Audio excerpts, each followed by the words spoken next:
The girl thought she was only visiting an abandoned grave, but one look into the powerful man's eyes exposed a secret buried for years. Zhao Man was a fresh graduate who always carried a tiny handmade pouch. Everyone said it looked childish, but to her it was proof of a boy she could never forget. When she was little, she was injured in the mountains, and a neighbor boy carried her for 2 hours to the hospital. Everyone called him Erwa. She thought he was just a poor village boy who had vanished. But when her mother took her back to sweep the grave, the place was ruined, and no one knew where the boy had gone. Before she could ask more, Zhao Man stumbled and woke up at a dinner she was never supposed to ruin. The man at the table was Chris Chen, a capital tycoon. Her elders warned her to behave, because he could change her future with one sentence. Zhao Man tried to stay calm, but the next second, she froze. He had no glasses on, and the mole near his eye was exactly the one in her memory. Only then did she realize the poor little Erwa might have become the most powerful man in the room. But Zhao Man did not expose him. She only wanted a job in Shanghai. Her boyfriend worked there, and she believed moving closer would save their future. On a video call, he asked what lipstick she liked. She refused and said her mentor found her an interview. When he heard the salary might be 15,000, his eyes lit up. With that money, they could save for a down payment. Zhao Man did not hear the calculation in his voice. She was too busy chasing the future she wanted. Chris interviewed her himself. He asked if she came for her boyfriend, whether she planned to marry soon,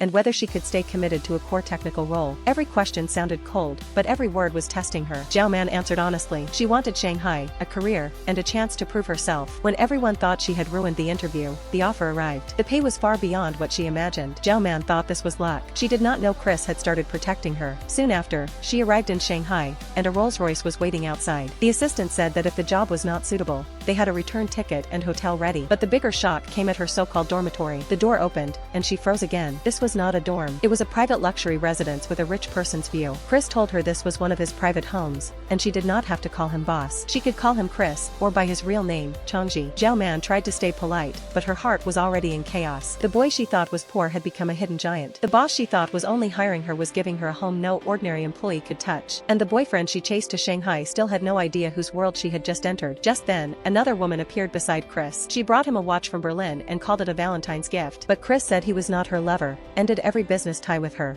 and warned his people not to let just anyone near him again. The woman was humiliated, but she was not ready to leave. She had no idea that the unknown girl living in Chris Chen's private residence was the secret he had been hiding for years. And upstairs, Zhao Man knew nothing. The first woman who wanted to remove her from Chris's life had arrived downstairs.